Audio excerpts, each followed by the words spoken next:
Om Swastiastu. Halo semuanya, perkenalkan nama saya Nigustia Nyoman Mirahriati, nomor absen 24 dari kelas 11 IPA 3. Pada kesempatan kali ini saya akan membahas materi pada bab 2, yaitu Sistem dan Dinamika Demokrasi Pancasila. Pada bab kali ini terdapat 3 materi, yaitu materi yang pertama yaitu Hakikat Demokrasi, yang materi kedua yaitu Dinamika Penerapan Demokrasi Pancasila, dan yang ketiga yaitu Membangun Kehidupan Demokratis di Indonesia. Pada materi A terdapat hakikat demokrasi. Yang pertama yaitu makna demokrasi. Demokrasi berasal dari bahasa Yunani, berasal dari dua kata yaitu demos dan kratos. Demos yang artinya rakyat dan kratos yang artinya pemerintahan. Demokrasi dalam Kamus Besar Bahasa Indonesia atau KBBI diartikan sebagai pemerintahan rakyat. Menurut pandangan Abraham Lincoln, demokrasi yaitu sistem pemerintahan dari rakyat untuk rakyat dan oleh rakyat. Yang kedua, ada klasifikasi demokrasi. Dilihat berdasarkan titik berat perhatiannya, demokrasi dibagi menjadi 3, yaitu demokrasi formal, demokrasi material, dan demokrasi gabungan. Demokrasi formal yaitu demokrasi yang menjunjung tinggi persamaan politik tanpa mengurangi kesenjangan di bidang ekonomi. Biasanya dianut oleh negara-negara liberal. Yang kedua, ada demokrasi material, yaitu demokrasi yang menghilangkan perbedaan di bidang ekonomi dan terkadang menghilangkan persamaan di bidang politik.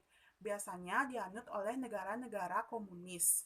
Yang ketiga, ada demokrasi gabungan, yaitu demokrasi yang mengambil kebaikan dan membuang keburukan. Biasanya dianut oleh negara-negara non-blok. Yang kedua, dilihat berdasarkan ideologi, dibagi menjadi 2, yaitu demokrasi konstitusional atau liberal dan demokrasi rakyat atau proletar.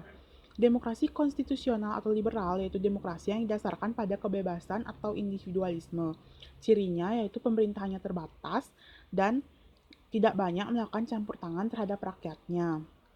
Yang kedua ada demokrasi rakyat atau proletar, yaitu demokrasi yang didasarkan pada paham Marxisme dan komunisme. Yang ketiga, dilihat berdasarkan proses penyaluran kehendak rakyat. Dibagi menjadi 2, yang pertama ada demokrasi langsung dan demokrasi tidak langsung. Demokrasi langsung adalah demokrasi yang mengikut sertakan warga negara untuk memilih kebijaksanaan secara langsung.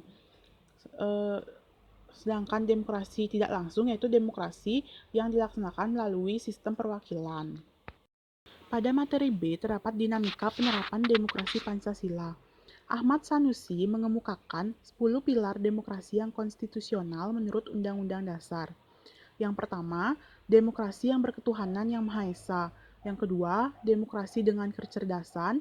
Yang ketiga, demokrasi yang berkedaulatan rakyat. Yang keempat, demokrasi dengan rule of law. Yang kelima, demokrasi dengan pemisahan kekuasaan negara.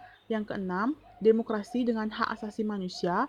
Yang ketujuh, demokrasi dengan pengadilan yang merdeka. Yang ke-8, demokrasi dengan otonomi daerah. Yang ke-9, demokrasi dengan kemakmuran. Dan yang terakhir yaitu demokrasi yang berkeadilan sosial. Pada materi C terdapat membangun kehidupan yang demokratis di Indonesia. Yang pertama, pentingnya kehidupan yang demokratis. Persamaan kedudukan di muka hukum, partisipasi dalam pembuatan keputusan, distribusi pendapatan secara adil, kebebasan yang bertanggung jawab. Yang kedua, perilaku yang mendukung tegaknya nilai-nilai demokrasi. Beberapa prinsipnya yaitu yang pertama, membiasakan diri untuk bertindak demokratis dalam segala hal. Dua, menggunakan kebebasan dengan rasa tanggung jawab. Dan yang terakhir, menghormati orang lain ketika memberikan pendapat. Nah, itu dia tadi pembahasan materi dari saya. Mohon maaf bila ada kesalahan kata, mohon dikoreksi dan dimaafkan. Akhir kata, saya tutup dengan para mesanti Om Santi Santi Santi Om. Terima kasih.